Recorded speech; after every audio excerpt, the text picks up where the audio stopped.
কর্মকর্তাদের চেয়ে বেশি মহার্ঘ ভাতা বাড়ছে কর্মচারীদের।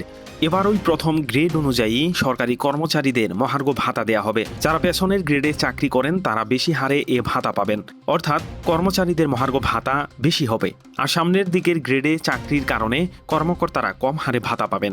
অর্থ মন্ত্রণালয় এ সংক্রান্ত একটি প্রস্তাবের খসড়া চূড়ান্ত করেছে, যা অনুমোদনের জন্য প্রধান উপদেষ্টার কাছে পাঠানো হবে। প্রথম থেকে তৃতীয় গ্রেডে মহার্ঘ ভাতা হবে মূল বেতনের 10%, চতুর্থ থেকে দশম গ্রেডের চাকরিজীবীরা 20%, 11 থেকে 20তম গ্রেডধারীরা 25% হারে মহার্ঘ ভাতা পাবেন।